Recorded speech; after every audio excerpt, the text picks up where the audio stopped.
Welcome to an interesting Kubernetes lesson. Our approach is going to be very different to other Kubernetes lessons. Watch this lesson to the end and you will be glad you did. We are going to learn how to deploy applications into the Kubernetes cluster. We're going to learn how to create manifests and use manifests to deploy applications. We will provide links below to all the information you need to be able to do this lesson. In order to be able to do these Kubernetes lessons, you will need some kind of a cluster that you can use to practice your commands on. You need to set up at least one virtual machine. You can use Virtualbox. This will allow you to create one, maybe two virtual machines. However, if you want to experiment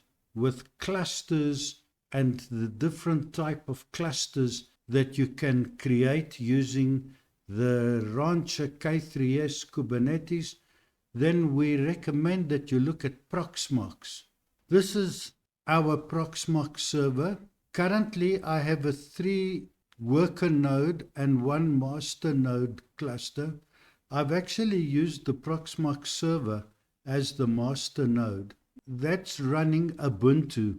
However, I was also experimenting with a 2-node cluster where I was using CentOS. I do recommend that you use Ubuntu. It's a lot easier to get it going.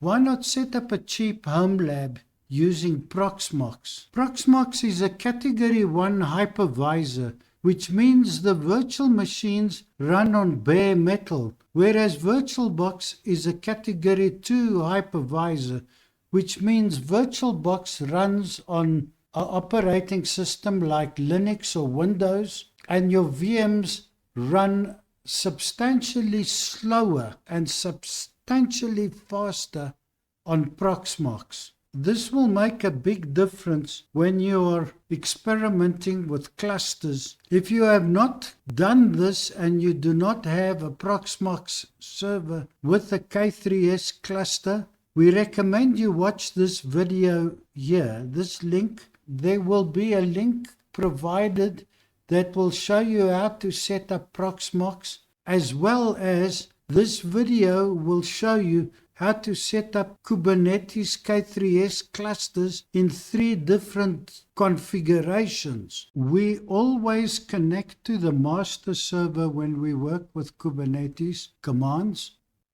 And with this command, kubectl get nodes, we're able to see all the servers in the cluster. And that is our master server. We're going to ask the question, what is a Kubernetes manifest? I've been talking a lot about manifests. Well, a manifest is a YAML or a YAML file that simplifies the deployment of an application into a Kubernetes cluster. And with that, let's get our fingers dirty. And we'll start with the first deployment. We are now going to deploy the Nginx web server into our Kubernetes cluster. Now, before we can do that, we need to create a namespace. A namespace is a mechanism for isolating the deployment of one application in a Kubernetes cluster from another application. To do that, we need to run this command.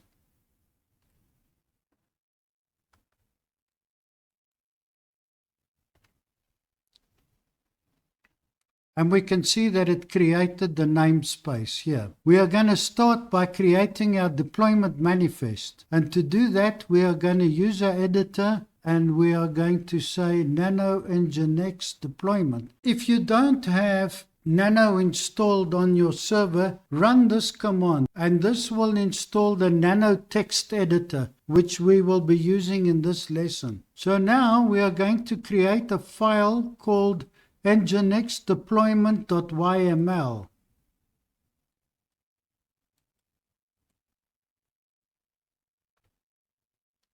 In my case, it's already got the information, but in yours, you will then just copy this content here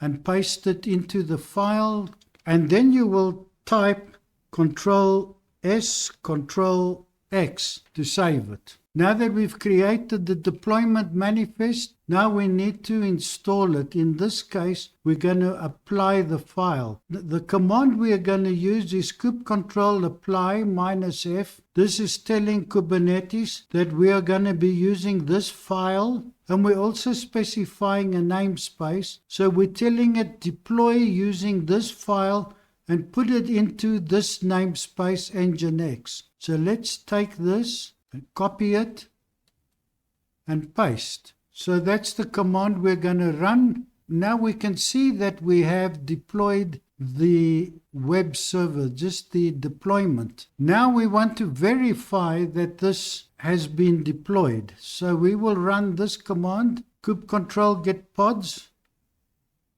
and we are also specifying the namespace. Copy.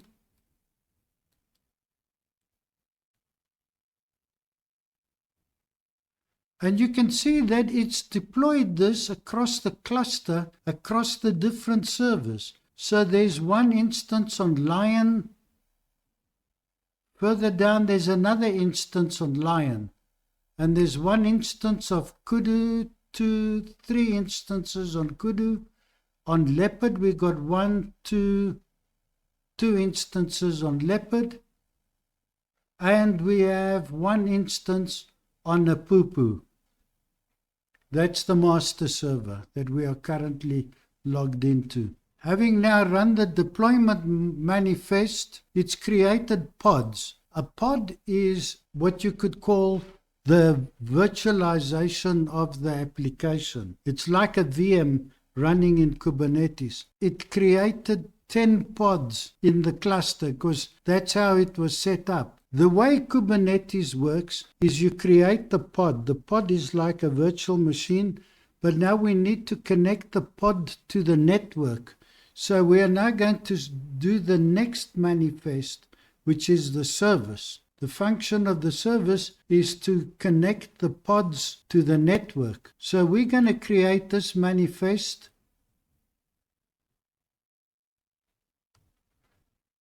Nginx service.yml.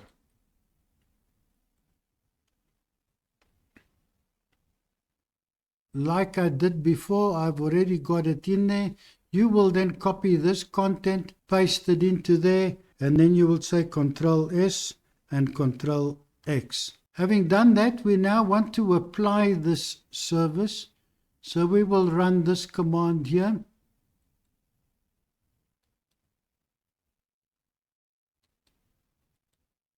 And what we are doing is we are applying the file Nginx service and we're putting it into the same namespace. And it says the service was created, and then we want to see that it worked. So we run this command now, get services, and we're specifically looking in the Nginx namespace.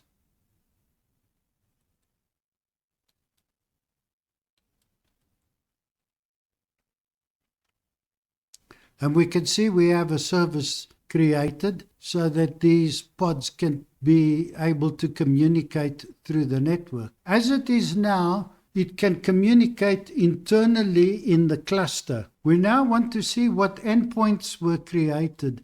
So we will run this command.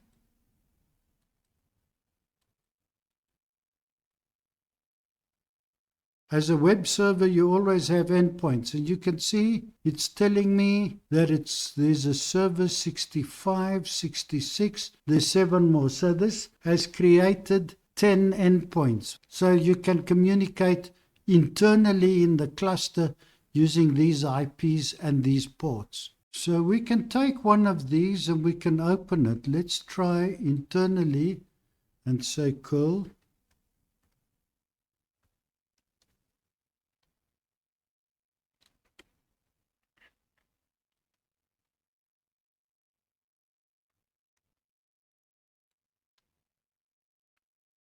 And you can see we are able to open the web server internally in the cluster, but not from outside. To do that, we now need to expose the service.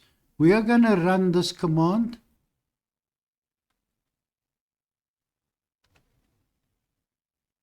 And like the previous, we then copy this content here and put it into the text editor. And then we say Control S to save and Control X to exit. And this has been saved. And now we must apply that. So what this command does is it's going to apply this manifest inside the namespace Nginx. So let's copy this.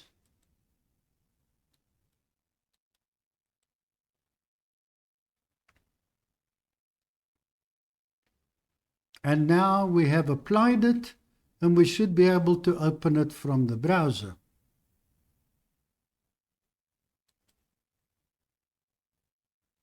And there we are. We have deployed the application, and we can now open it in the browser using the server's fully qualified domain name, kudu, lose your IP. Let's try the other one, lion.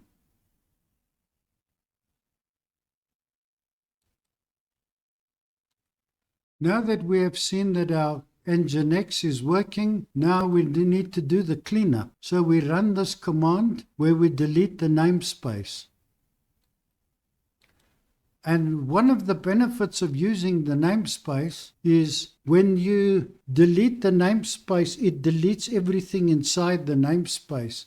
So that way you don't have bits and pieces of different applications scattered in your cluster. You now run this command, it remove the namespace, it's deleting all the objects including the disk usage of those objects. So now it's cleaned up our cluster, and we can now look at the next lesson. Now that we have completed the first demo, we are going to do the second demo, and here we are going to deploy Grafana using manifests. So you can click here to get the instructions. You will need to pull this project out of GitHub. If you don't have Git installed on your server, you will run this command, sudo apt install git. I've already done that on my machine, so I'm not going to do that. But that's the command you need to get Git. After that, you will then run this command. Just make sure you create a folder for this. I've created a folder called Grafana. I'm going to run this command in that folder. I've already done that, so I'm not going to continue. After doing that, it will pull the Grafana project out of GitHub, and you will have this folder. Now we can start. This is part of another project. Like the previous project, we need to create a namespace. To create a namespace, you're going to run this command. This is the same as the previous demo. And we've now created our namespace. In the previous project, we had to create the manifests. But in this case, the manifests are already in that Kubernetes-Grafana folder. So now all we need to do is apply them. So let's start with the first one.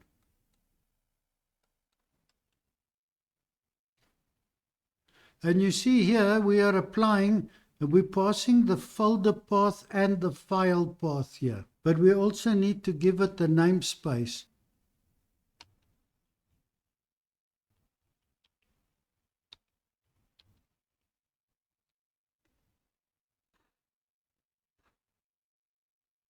And that was now created. And that was the configuration file. You see, with Kubernetes, you can have multiple manifests. And this manifest created us a configuration. We are now going to apply the deployment manifest, but we also need to pass the namespace. You can type -- namespace or -n and then the namespace.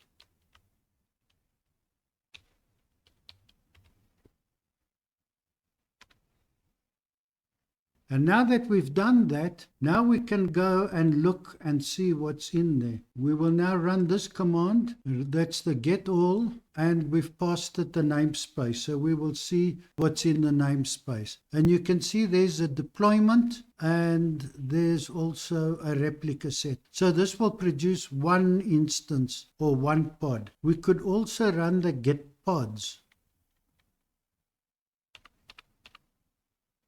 You can type pod or pods. And there's the pod, which you will see over here. There is a problem with the service manifest. We need to change the port number to 23001. Now we will open that manifest for editing.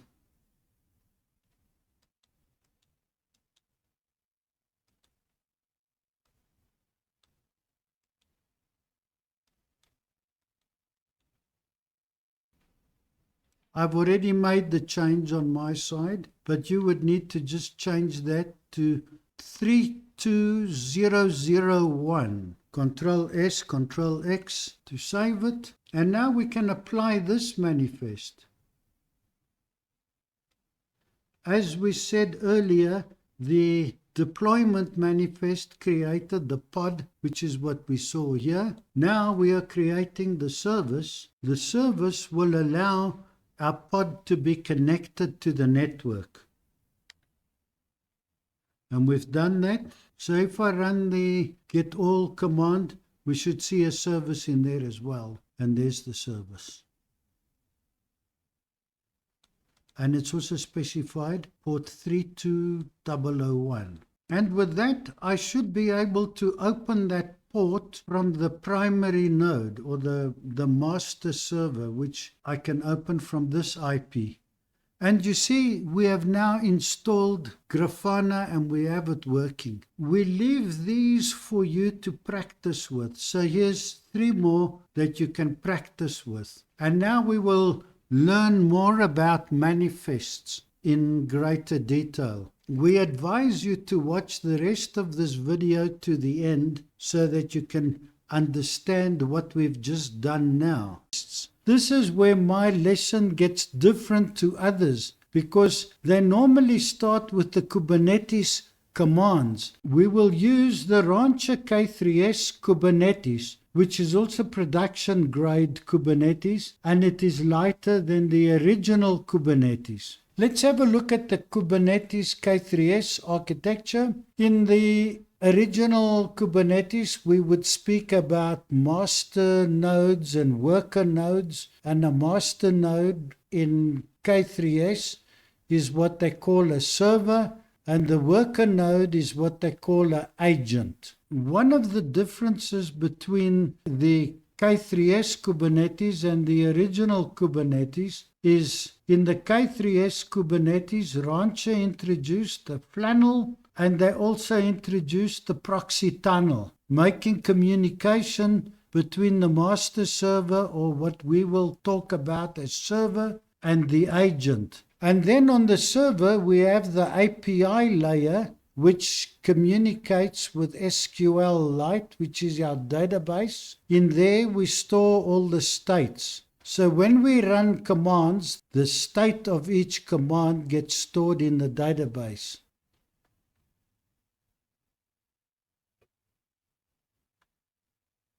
I have created this blog to explain the manifests in detail, and it will also save me time because we will publish a link to this blog below that you can open this and read it for more details. I mentioned earlier that there were 2 ways to deploy Kubernetes applications. One way is to deploy using YAML files, or what they call manifests. So the manifest is to Kubernetes what the Docker Compose file is to Docker.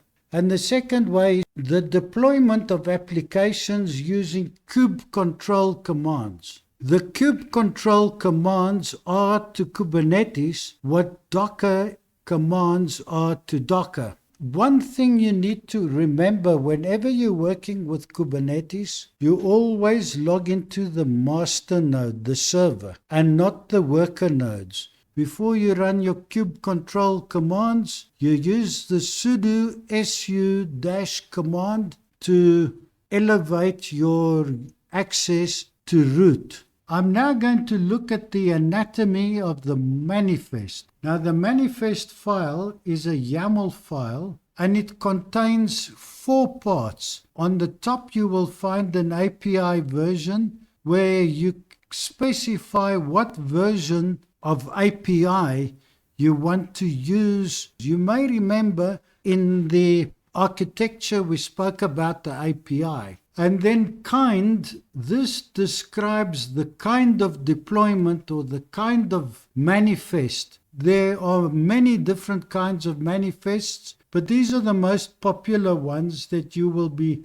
working with in the beginning. We start with a deployment. We always need to have a deployment so that we can get our application downloaded from the Docker repository and deployed. So that's all done in the deployment manifest. There are situations where in a standard deployment, you can have rules that if you have deployments and you want to make updates, it will delete all the deployments, create new deployments that are updated. The problem with that is you've disconnected your users. There is another way called a rollout. We will cover that in a minute. That type of deployment means that it will gracefully shut down the deployment and create you new deployments so that it switches the user from one state to another state. The daemon set is different.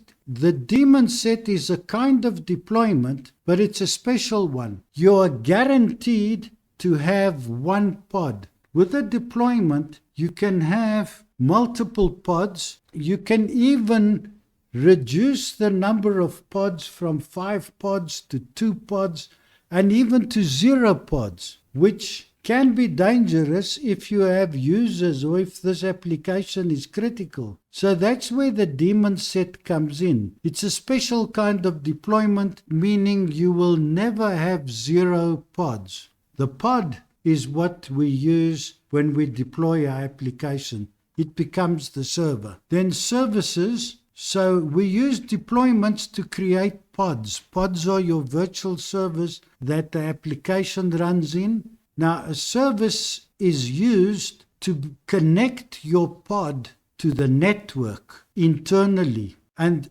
ingress, outgress means when you're communicating from your application to the internet, traffic going from your application to the internet, that is referred to as outgress. Now, when you've got traffic coming from the network coming into your application, inbound traffic, that we call the ingress. And we use an ingress manifest to define how we connect to our pod, how we connect to the application from the network. Stateful set is a special way of creating your deployment. With a normal deployment, you scale it up and it creates you new pods. So if I deploy my application and I specified 1 pod, I scale it up and I get 2 pods.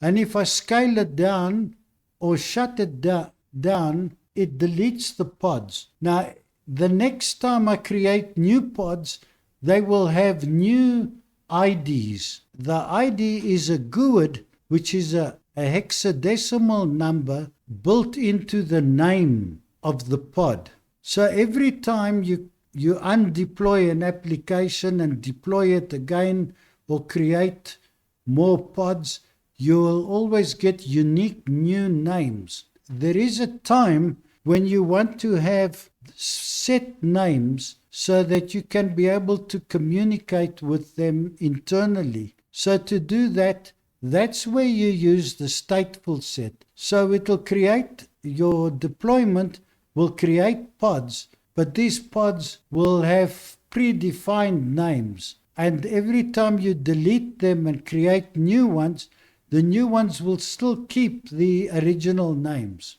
So that's what we mean by a stateful set. Then a config map. This is like in Java where you have a hash map. Now a hash map, it's like a table where you can keep values, key value pairs. So this is where we can define variables like user ID and password and things like that. We create that in a config map. Now a persistent volume can be created to define where in our server, in which folder in the container, we will have a mapping from the storage in the container to the storage on your server, so that when you bring the application down and start it up again, you will not lose your data. This is important when working with databases, that you want to restart the container, but you want the data in the database to be preserved. So that's where we will use persistent volumes. The persistent volume claim is a claim on the persistent volume that is used by the deployment manifest. So every time we start our database, through the persistent volume claim, the deployment will get connection for the database to the file system on the server. The next we need to look at is the metadata. This is where we will define names and other related attributes relating to the deployment or to the service. You will pick that up very quickly. And then the last part of our manifest is the spec.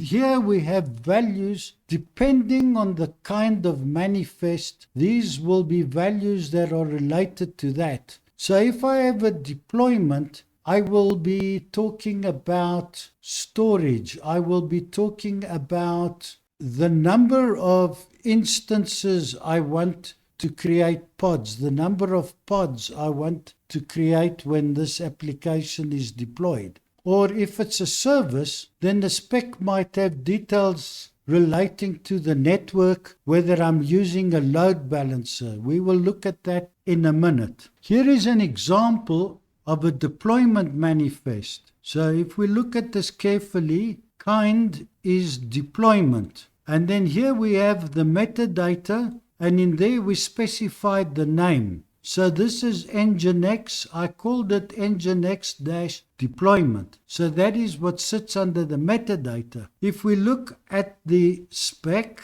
you will see here the number of replicas.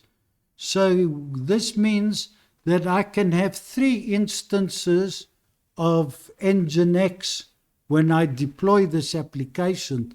It will create me 3 pods in my cluster. And then there's strategies. We will talk about this in a minute, which strategy you're going to use when you deploy and when you update your deployment. And then there's a section of the manifest called the selector.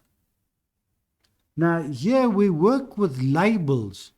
So if I create a label in another manifest or in other manifests that I've run together with this, it will try to match those. And if the labels match, it will pull that in. And if the labels don't match, it will filter it out. So this is how you can control what you pull out of external or other manifests. That's what the role of the selector is. And then we get the template which describes how to create the pod. You can see here we have created a label called deploy example, which we also used in our filter there, deploy example. That's basically what we are using in the metadata. The labels, names and labels, so we can filter what we want to come in. The last part of our manifest is probably one of the most important parts. And this depends on what manifest you have. So here I have a deployment manifest. Here I am specifying the containers, the name of the container, the Docker image, which will be this, as well as the version of that Docker image. So this whole thing here relates to the Docker image that we are going to pull from the internet to make our container. Earlier I spoke about deployment strategies. Let's bring that up here. Notice there are two specs, the main spec, and then when you have a template, you've got metadata and a spec. Now in the main spec, we used the recreate strategy. So let's have a look now at the two strategies. There's the recreate strategy and the rolling update. The recreate strategy will delete all the pods before creating new ones. This may be fine in certain applications of your deployment, but if you have users connecting to it, then it would be preferred. If you're working with databases, this is probably the strategy you want to use so that you kill the pods and create new pods. This is suitable for when you're working with databases and making database changes. However, if you've got users connected to your server, you probably want to use the rolling update, because the rolling update, it's going to keep the pods running while it generates new pods. And when the new pods are ready, it's going to switch over to the new pods and then kill the old pods. So these are the two strategies that you need to be aware of. Now let's have a look inside the manifest. This is a manifest for deploying Nginx, a web server, into a Kubernetes cluster. And as you can see here, we are going to use the rolling update. I recommended when you work with web servers, this is the strategy you should use. Next, we can also specify in our deployment limits. And this is where it's done. If we look inside the template spec, in the template spec, you will see there's a place called resources, and in there you can specify limits. So I've got memory limit. This means that I'm limiting my memory to 200 megabytes. I'm limiting my CPUs to 100 meg, and I'm limiting my memory for requests also to 200 megabytes. So this is where you specify limits. And if you have storage, you may be talking gigabytes or terabytes, and you would specify limits there as well. Deploying applications to a Kubernetes cluster in a production environment, you want to be able to test to see that application deployed successfully and is healthy. So to do that, we add into the manifest, inside the template, we have its template spec, and inside there we have the containers. And here we define the liveliness probe. So in here we specify all the parameters related to the health check. So you can see that we are making this available on port 80 as a default to this container, and we are also setting up an initial delay seconds. So that's 5 seconds initial delay, and then it will start doing a health check. And there's also a period in seconds. So between these two, we can determine when we start and how long we delay till the next time, so that we can keep this thing running to be able to see that our deployed application is healthy. Now, earlier we spoke about persistent volumes and persistent volume claims. So this is where we use that. So you see under the template spec, we're specifying volumes, and in there we are specifying a persistent volume. You see, it's called my persistent volume storage. And we are also specifying the persistent volume claim, which is my PV, my persistent volume claim. So this manifest is pointing to both the persistent volume as well as the persistent volume claim manifests. This is a good way of doing that. So then the persistent volume claim is pointing to the persistent volume, and you spread the information between those two manifests. And here you just pull it in, and you'll see here we specify the volume mount, and here we specify the internals internally to the container. That's where we are going to be mounting this volume, but externally to the server, this is where we are going to be using the persistent volume to point to the folder on the server where we are going to do the storage. I had mentioned that instead of doing a deployment, there comes a time when you want to guarantee that you have one pod and that you always have one pod, and then you will use a daemon set. So the daemon set is, call it the same as a deployment, but it has that rule. It guarantees that you will have a replica, but it will be only one. The rest of this manifest looks the same as my deployment manifest. So I'm not going to go through that. You can look at it later. And then stateful, here we mentioned that when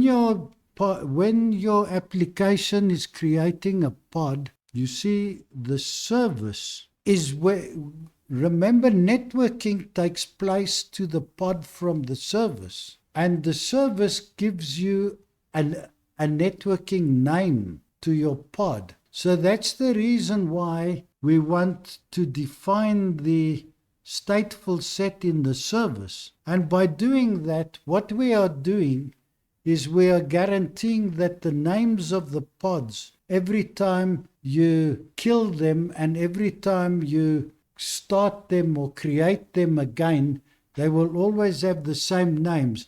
If you have 2 or 3 or 4 or 5 pods, then those 5 pods will have the same names, and their names will be stored on the server. So the next time it starts, it will know for this pod, the first one gets this name, the second one gets this name. Now you need that for networking. So far I have demonstrated a single deployment in one YAML file. But you can have more than one deployment. So look here, you see we use these triple dashes to separate our manifest. So this is a multiple manifest file manifest. And you can see the top part, the first manifest is a deployment, but the second one is also a deployment. So in this case, we are deploying the web server, but we are also deploying the database. Now this can be useful like when you are working with certain web applications that you want to make sure that you have the database as well as the web server deployed together. So there can be no danger that you have forgotten to deploy the database or forgotten to deploy the web server. I mentioned earlier that the config map is like a Java hash map, or you can call it a key value pair list of data. So let's look here. We have a config map, and in the metadata we are creating names, the name and the namespace, where we are going to, how we are going to access this. Namespaces we will use to filter to this. So here is a key, special level, and the value is vary, and special type, and the value is charm. And you can use it for user ID, James Bond, and password 007. But we find that when you work with passwords, we don't put passwords into a config map. For that, we have created a special manifest called the secret manifest. So if we look here, you can see the secret manifest is, for all intensive purposes, you can see the secret manifest is a config. It's a config map. It looks like, it smells like a config map. So you see there, it's got the metadata, and then it's also got data. You see, username and password. One of the things we do whenever we create secrets, our passwords, we use base 64 to encode them. We never type our passwords in straight there, James Bond. We always base 64 encode them. We spoke about the persistent volume claim. Now let's look at the manifest. So if we look at the persistent volume claim, you see its kind is persistent volume claim. We give it a name. You've seen this name before. And then we specify the rules. So this is going to read write once. These are different type of storage rules. And then we've also specified that we are going to store up to 20 gigabytes. So GI is gigabytes, MI is megabytes. Now earlier we spoke about services. Now we will mention that there are two types of services. This is when we are exposing a service. We've got two mechanisms that we can use to expose the service. And one of them is a load balancer, and the other is the node port. Now, one of the things you need to know or remember about this, when you use a load balancer to expose your service, the load balancer will allow you to open the port. Let's say, for example, Nginx has a default port at port 80. With a load balancer, I could open it either at port 80 on my server or even at port 8080. But I have control over the port numbers when I use a load balancer. So the output-facing port using a load balancer, I can make it 8080. But when I work with a node port, I have no control over that. It will always be in the range of 30,000 something. In this video, we saw how we use manifests to deploy applications. This is similar to Docker using Docker composed files to deploy applications. In the next video, we are going to be using the kubectl commands. And from kubectl commands, we are going to be able to create deployments, create services, and all the things that we did with manifests from the command line. So look out for the next lesson. Thank you for watching this video. We trust you found it interesting. Please subscribe to our channel, give us a like so that our channel can grow. I hope you had questions, and I hope you disagreed with my approach. And if you did, please put comments in there. We'd be glad to see what comments you have. Thank you.